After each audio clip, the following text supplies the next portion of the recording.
Hello guys, welcome to our channel. তো আমরা সকলেই জীবনের কোনো না কোনো সময় টলিউড ইন্ডাস্ট্রিকে গালাগাল দিয়েছি, বলেছি যে এই ইন্ডাস্ট্রিতে এখন ভালো সিনেমা তৈরি হয় না, ভালো রাইটার নেই, ভালো ডাইরেক্টর নেই, আমরা ফরেনের মুভিগুলো বা সাউথের মুভিগুলোর সাথে কম্পিটিশনে হেরে যাই বারবার। কিন্তু আমরা কি জানি যে বাংলাতেই এই দশকেই কিছু অসাধারণ সিনেমা তৈরি হয়েছে যেগুলো খুবই আন্ডাররেটেড। হয়তো ভালো প্রোডাকশন হাউসের অভাবে ঠিকমতো প্রচার পায়নি, বা কোনোটা তো একেবারেই প্রচার পায়নি। তো আজকে আমরা কথা বলবো সেরকমই 10টা আন্ডাররেটেড বাংলা সিনেমা নিয়ে। তো চলুন দেরি না করে শুরু করা যাক। চার্লি চ্যাপলিনের সিনেমা দেখে আপনারা সবাই নিশ্চয়ই হেসে গড়িয়ে পড়েছেন, কিন্তু কখনো কি আপনাদের চোখে জল এসেছে? যদি না এসে থাকে তাহলে আজকেই দেখে নিন অরিন্দ ব্যানার্জির ডেবিউ ফিল্ম চ্যাপলিন। এই সিনেমাটা এক বাবা ছেলের মধ্যেকার সম্পর্কের গল্প বলে, যারা শত অভাবের মধ্যেও নিজেদের আনন্দটুকু ঠিক খুঁজে নেয়। তার থেকেও বড় কথা, এই সিনেমাটা এক শিল্পীর কথা বলে। তার আর্নিং যতই খারাপ হোক না কেন, দিনের শেষে সে একজন শিল্পী, আর্টিস্ট। এটাই তার ফার্স্ট অ্যান্ড লাস্ট পরিচয়। বংশী দাস মানে এই সিনেমার যে মেন ক্যারেক্টার, সেই রোলে রুদ্রনীল যে অভিনয় করেছে না, আপনি শুধু একবার দেখবেন, জাস্ট অসাধারণ। রুদ্রনীল যে বাংলা সিনেমার একটা বড় সম্পদ, সেটা কিন্তু এই সিনেমাটা প্রমাণ করে দেয়। এছাড়া বংশী দাসের যে ছেলে, তার ক্যারেক্টারাইজেশনটাও বেশ সুন্দর। গল্পটা বাংলা সিরিয়াল বা সিনেমার ন্যাকা ন্যাকা বাচ্চাদের মতো নয়, যথেষ্ট পরিণত রোল। মিডের পারফরমেন্স তো দুর্দান্ত, কিন্তু বাকি কাস্ট পারফরমেন্স খুব একটা স্যাটিসফ্যাক্টরি নয়। স্ক্রিন প্লের মধ্যেও বেশ কিছু লুপহোলস রয়েছে। এছাড়া ডায়লগ রাইটিং পুয়ার। ওভারঅল বলা যেতে পারে যে রুদ্রনীলের পারফরমেন্সের জন্য এই সিনেমাটা আপনি একবার ডেফিনেটলি ট্রাই নিয়ে দেখতে পারেন। লিস্টে 9 নম্বরে রয়েছে royal Bengal tiger, directed by Rajesh Ganguly, starring Jeet, Abir, Shantilal Mukhopadhyay, Priyanka এবং আরও অনেকে। তো এই সিনেমাটা যখন শুরু হয় তখন মনে হয় এটা একটা একঘেয়ে ফ্যামিলি ড্রামা, কিন্তু তারপর হঠাৎই এটা একটা সাসপেন্সের মোড় নেয়। তো এই সিনেমাটা একটা মোটামুটি ভালো থ্রিলার। টেকনিক্যাল পার্ট একটু দুর্বল, কিন্তু অ্যাক্টরদের পারফরমেন্স কিন্তু বেশ ভালো। বিশেষত আমি উল্লেখ করব জিতের কথা। জিৎ কিন্তু সম্পূর্ণ অন্যরকম একটা রোলে অভিনয় করেছে, হুইচ ইজ রিয়েলি অ্যাপ্রিসিয়েবল। তো এই সিনেমাটা যারা দেখোনি তাদের একবার দেখা উচিত, আর জিৎ ফ্যানরা কিন্তু এই সিনেমাটা একদমই মিস করো না। 8 নম্বরে রয়েছে সমান্তরাল। এই সিনেমায় একটা সোশ্যাল ইস্যুকে অ্যাড্রেস করা হচ্ছে, তবে অন্যান্য সোশ্যাল মুভিগুলো থেকে এটা একটুখানি আলাদা।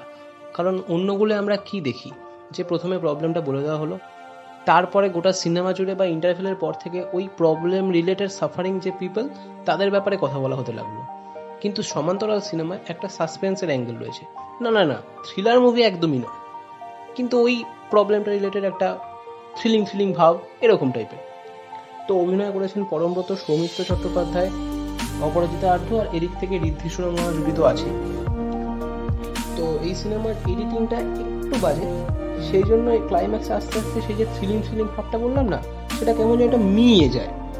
আর একটা জিনিস যেটা আমার এই সিনেমায় ভালো লাগেনি, সেটা হচ্ছে এই সিনেমার যে ফ্যামিলি আর ফ্যামিলি রিলেটেড যে প্রবলেমটা, সেটা অনেকটা পুরনো 90s ঘেঁষা টাইপের।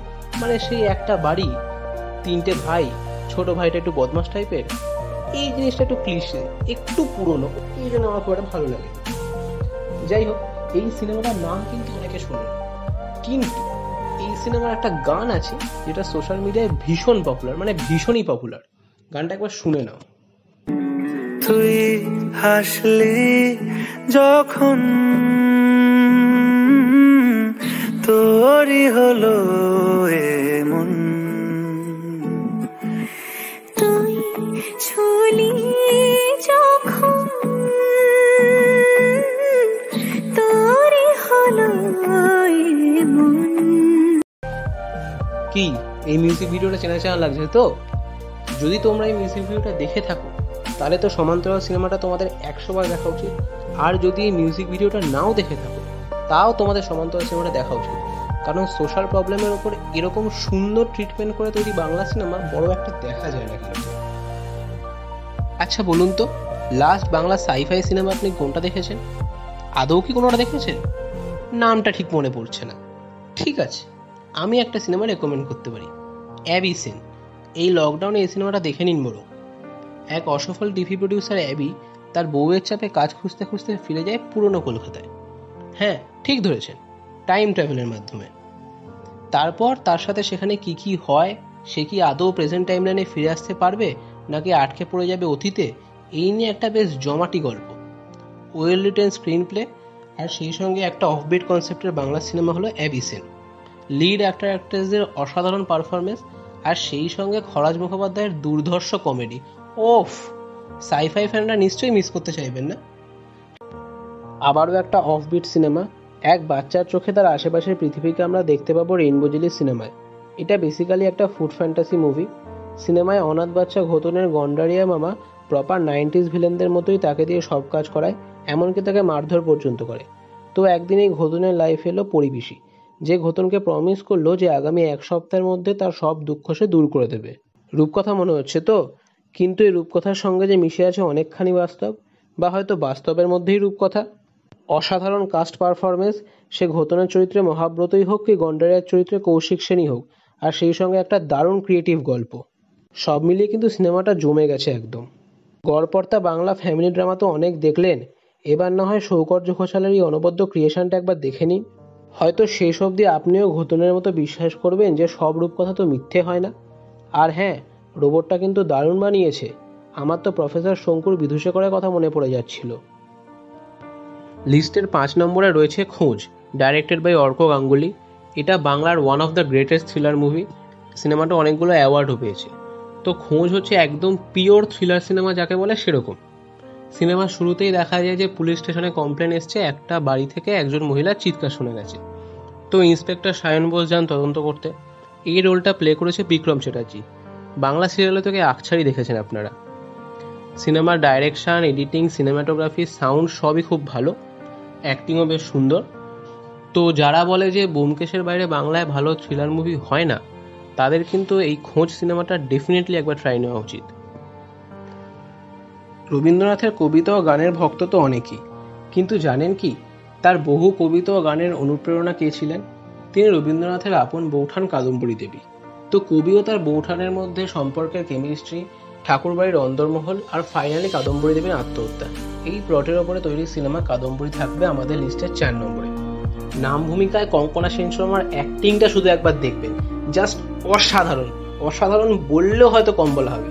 শুধুমাত্র চোখের চাহনি আর মুখের এক্সপ্রেশন দিয়েই তিনি একটা ক্যারেক্টারের একাকিত্বতা না পাওয়ার যন্ত্রণা খুব সুন্দরভাবে ফুটিয়ে তুলেছেন। এছাড়া পরমব্রত রয়েছে রবীন্দ্রনাথের চরিত্রে, আর জ্যোতিরিন্দ্রনাথ ঠাকুরের চরিত্রেও কৌশিক সেনকে মানিয়ে যায়। কিন্তু সিনেমা অনুযায়ী সময় এগিয়ে গেল প্রায় 14-15 বছর, অথচ কৌশিক সেনের চেহারায় খুব একটা পরিবর্তন এলো না। এইটা ঠিক হজম হলো না।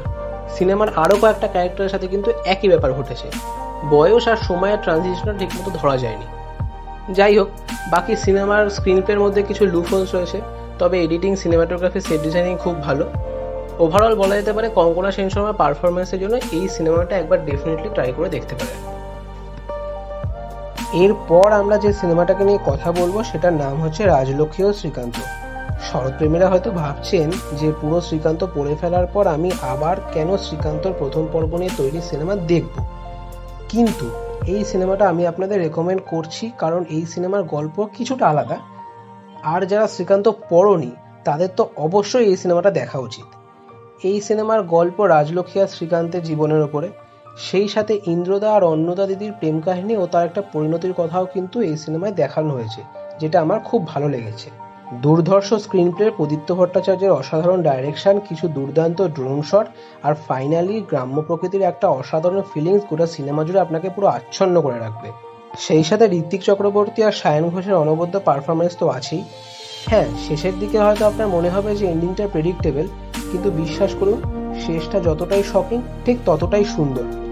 আর শুধু এই সিনেমাটা বলে নয়, এই সিনেমার যে দুটো গান আছে সেই গান দুটো আন্ডাররেটেড। তো সব মিলিয়ে এইটুকু বলতে পারি যে আপনার 2.5 ঘন্টা ওয়েস্ট হবে না। লিস্টের 2 নম্বরে আমরা যে সিনেমাটাকে রাখবো সেই সিনেমার নাম হয়তো তোমরা কেউই শোনোনি, কিন্তু সেই সিনেমার যিনি ডাইরেক্টর তিনি কিন্তু তোমাদের অপরিচিত নন। He is none other than Srijit Mukherjee and the film is Nirbaak. তো সৃজিত মুখার্জির যত ডাইহার্ড ফ্যান আছে তুমি তাদেরকে জিজ্ঞেস করো যে তাদের কাছে সৃজিত মুখার্জির বেস্ট সিনেমাটা কি, তারা বলবে দ্বিতীয় পুরুষ, চতুষ্কোণ, 22শে শ্রাবণ, জুলফিকার, শাহজাহান রিজেন্সি, জাতিস্বর। কিন্তু 10 জনের মধ্যে একজন হার্ডলি বলবে যে তাদের ফেভারিট সিনেমা হচ্ছে নির্বাক। কিন্তু নির্বাক শুধু সৃজিত মুখার্জির বলে নয়, লাস্ট ডিকেডেরই one of the finest Bengali film. Sushmita সেনের first Bengali film, but she acted very well. আর সেই সঙ্গে যিশু সেনগুপ্ত আর রঞ্জন দত্ত ভালো অভিনয় করেছেন। স্পেশালি আমি মেনশন করবো ঋত্বিক চক্রবর্তীর পারফরমেন্স। জাস্ট অসাধারণ। তো নির্বাকের মধ্যে যা যা সব থিওরি আছে সেই নিয়ে একটা সেপারেট এক্সপ্লেনেশন ভিডিও বানানো যায়। তো তোমরা যদি চাও যে আমি নির্বাকের একটা আলাদা এক্সপ্লেনেশন ভিডিও আনি, সেটা আমাকে কমেন্টে জানাও। অ্যাজ অফ নাও এটুকু বলতে পারি যে নির্বাক হচ্ছে 4টে ডিফারেন্ট স্টোরি। ফার্স্ট স্টোরিটা হচ্ছে একজন মানুষের যিনি নিজেকে খুব বেশি ভালোবাসেন, তারপরে হচ্ছে একটা গাছের গল্প, তারপরে একটা কুকুরের গল্প, অ্যান্ড ফাইনালি আর ডেড বডি। আর এই সবকটা গল্পের ওয়ান কানেক্টিং পয়েন্ট বা ওয়ান কমন পয়েন্ট বলতে পারো, দ্যাট ইজ সুস্মিতা সেন। তো এই সিনেমাটা আজই দেখে নাও। আর এই সিনেমাটা যদি তুমি না দেখে থাকো, বস নিজেকে আর যাই হোক সৃজিত মুখার্জির ফ্যান অন্তত বলো না। লিস্টের একদম টপে রয়েছে মেঘে ঢাকা তারা। না, ঋত্বিক ঘটকের মেঘে ঢাকা তারা নয়, কমলেশ্বর মুখোপাধ্যায়ের মেঘে ঢাকা তারা, যেটা 2013 সালে রিলিজ করেছিল। তো এই সিনেমার সেন্ট্রাল ক্যারেক্টার হচ্ছে নীলকণ্ঠ বাগচি। এই নীলকণ্ঠ বাগচির ক্যারেক্টারটার আড়ালেই কিন্তু কমলেশ্বর মুখোপাধ্যায় খুব সুন্দরভাবে ঋত্বিক ঘটকের নিজের জীবনটাকেই ফুটিয়ে তুলেছেন। তো এই সিনেমার এডিটিং, ডাইরেকশন, সিনেমাটোগ্রাফি সবই সুন্দর। তবে সবচেয়ে ভালো হচ্ছে এই সিনেমার মেকআপটা এত ভালো হয়েছে যে কিছু কিছু ক্লোজ আপ শটে শাশ্বত চ্যাটার্জির মুখের সঙ্গে ঋত্বিক ঘটকের মেক দুর্দান্তভাবে ম্যাচ করে যাচ্ছে, যেটা কিন্তু অ্যাপ্রিসিয়েট করতেই হয়। আর একটা কথা, এই সিনেমার screenplay, non linear storytelling আর সঙ্গে কিছু মেটাফোর ইউজ করা হয়েছে। শুধু তাই নয়, কিছু কিছু সিন একদম শ্যুট করা হয়েছে থিয়েটারি কায়দায়। তা সেটা লাইটিং বলুন, সেট ডিজাইনিং বলুন, ডায়লগ বলুন, সব কিছুই হচ্ছে একদম থিয়েটারি কায়দায়। কিন্তু থিয়েটারি কায়দায় সিনেমা বানালে সিনেমা ভালো হয় না, হ্যাঁ এটা ঠিক, কিন্তু এই সিনেমার সেই সিনগুলো থিয়েটারি কায়দায় শ্যুট করায় সেগুলো অসাধারণ লাগছে, এবং এই সিনেমার সম্পদ হচ্ছে ওই সিনগুলো কিন্তু।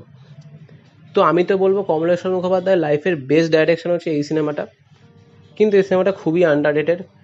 মানে ঋত্বিক ঘটক নিজে যতটা আন্ডাররেটেড ছিলেন, তার লাইফের উপর বেস করে তৈরি এই সিনেমাটা ততটাই আন্ডাররেটেড। যাই হোক, এই সিনেমার সাথে ঋত্বিক ঘটকের সিনেমার কী কী রেফারেন্স আছে, কী কী কানেকশন আছে, এইসব নিয়ে একটা আলাদা সেপারেট ভিডিও বানানো যায়। তো তোমরা যদি সেটা চাও তো আমাকে কমেন্টে জানাও। আর এই সিনেমাটা কিন্তু দেখতেই হবে, এই সিনেমা মিস করা যাবে না। তো আজকের লিস্টটা কিন্তু এখানেই শেষ। দেখো এখনও অনেক আন্ডাররেটেড বাংলা মুভি নিয়ে কথা বলা বাকি আছে। তো যদি তোমরা চাও যে আমি এই ভিডিওর পার্ট 2 আনি, মানে সেখানে আমি আরও 10টা এরকম আন্ডাররেটেড বাংলা মুভি নিয়ে কথা বলবো, তাহলে এই ভিডিওটা বেশি বেশি করে লাইক করো, শেয়ার করো বন্ধুদের মধ্যে। আর হ্যাঁ, এরকম আরও ইন্টারেস্টিং মুভি রিভিউ আর মুভি লিস্ট পাওয়ার জন্য সাবস্ক্রাইব করে দাও আমাদের চ্যানেলটাকে।